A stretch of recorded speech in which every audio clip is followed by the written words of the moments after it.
Let me start with what happened on July 13th.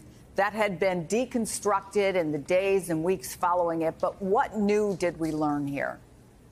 I think two main points, Chris. One, the Secret Service acting director essentially communicated that the Secret Service never coherently instructed local law enforcement how they were supposed to protect that building, which the sniper ultimately used to get up on the roof and fire those shots. They never explained how they were supposed to do it. They never checked to make sure that it was being done. That is a glaring failure. We knew, obviously, that the roof was unprotected, but remember, there was a dispute about who said what to whom and who was told to do it. There was body camera of a local law enforcement officer saying, I told the Secret Service this roof was unprotected. As it turns out now, the Secret Service folks who did the advanced planning never had a plan for that roof, never communicated it coherently to local law enforcement, and so it wasn't protected. And then secondly, the other big glaring error is that because there were no local law enforcement officers in the Secret Service command center, when they saw that there was a man with a gun on the roof and put that out over the radio, that never reached the Secret Service. There were a couple of phone calls made.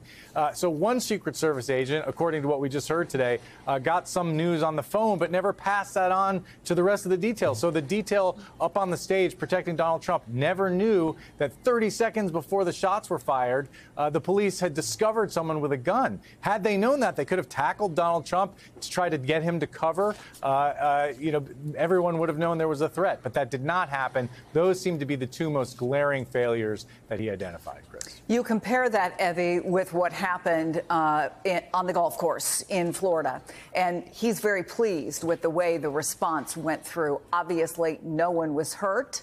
The gunman was spotted. He is in custody. Having said that, when he did the interview, and he reflected some of this in the press conference he just did, but when he did the interview with the Washington Post, he said, we are at a level of hypervigilance that is unsustainable. We are running our people at levels that we have not seen in our protective operations. We are burning everything hot right now. As someone who has been in the middle of protecting high-level people, who's been in the detail of a president of the United States, did what you just heard from the acting director allay some of the fears that maybe you have about what they're facing and how they're responding to it? There's so many things here. First, I've never seen an acting director or director of the U.S. Secret Service come out and do a press conference like this. For almost an hour. Yes, so kudos to him. He came like literally front and center, taking ownership, being very direct. He gave a lot of information. On one sense, it makes me a little bit sad because he did say one thing. He's like, I'm trying to give you as much information as I can, but at the same time, I know bad actors are listening. They're taking notes, and you don't want to give that information away. To take out the president of the United States is a huge deal. It's just symbolic. So at the same time, I'm listening to him and I'm cringing at the same time, but he has no choice but to be transparent, to share information. All right, now let's put that aside. Let's look at first Butler. What he's saying about the failure of Butler, just because I've been a site agent and I've done this. When you go out there and you are a site agent, you have to work with locals, and you work with local police departments all across the country. And sometimes you work with people much more older than you, much more seasoned than you, or you're working with locals who have done this before. And I cannot tell you how many times I would go and give instructions, and I would be told by locals, and I say this with respect, I was in YPD for a brief period of time, I've done this before. I know what we're doing. And so what happens over time is because you want to protect those relationships, you are a bit almost like you tippy-toe around telling them what to do. It's the federal agents versus kind of the local, psyche. Right. It's like, this is our town, don't tell us what to do, but I have to tell you what to do. I am responsible. And it's happened to me multiple times where I would try to convey, hey, this is what I need, and I would get pushback. It's like, yes, we know. Yes, we know. And that's a bit problematic when you're a field agent. So when I'm hearing this, what I'm hearing is U.S. Secret Service agents are so accustomed to this. When he's saying clarity wasn't there, they had that discussion. But what I'm surmising, based on what I'm hearing, is the agency deferred because he said, we defer. And that's what happens. You defer. They've done this before. They know their jurisdiction. I don't want to step on toes. So the field agents defer. Local police department saying, well, you weren't clear with what you wanted, and this is why this happened. So he's saying our agents have to be, and it came out, he said we have to be more assertive with our counterparts. And what typically happens is we're not as assertive.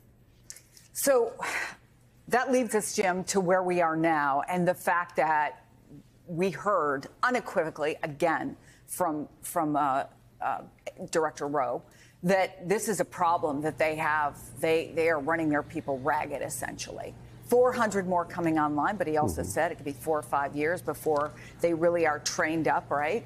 So that doesn't help between now and Election Day. Top Republican leaders say this is not a money issue.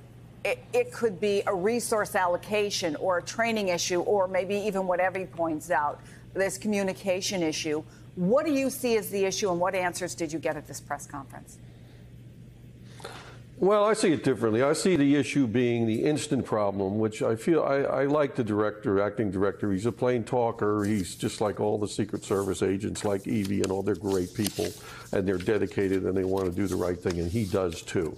And you can see his head is full of all the things that the service needs. And they need these agents. They need the training, and they need more counter sniper training.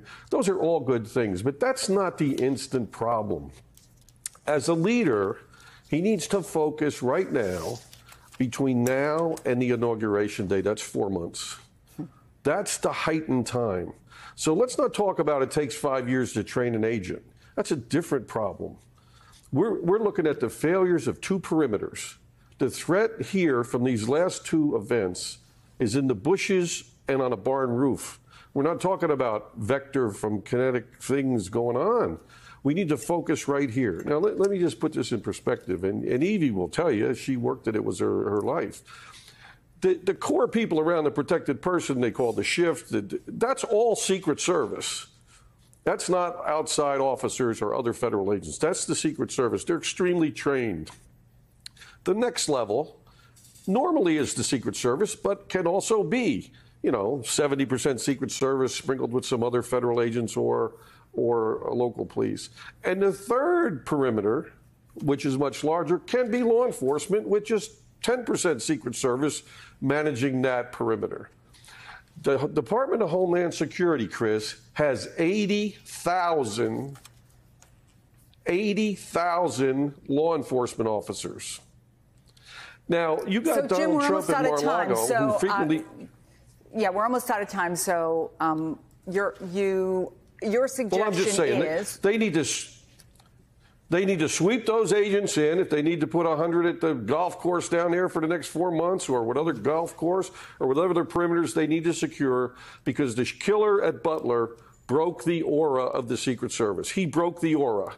And that's why we got the shooter in West Palm Beach, because he saw what crooks penetrated that security easily. He saw it. And they did a great job by stopping him, but the failure was he was 12 hours in the bushes. And if he was a real sniper, he would have never been found. He would have looked like a Bush wearing a ghillie suit, and nobody would have seen him. So they got to back the perimeter up and I should quicker. say scores of public events between now and Election Day for both of the presidential candidates, scores more for the vice presidential nominees. I have to leave it there. Jim Kavanaugh, Ken Delaney, and Evie Poumpouras, thank you so much.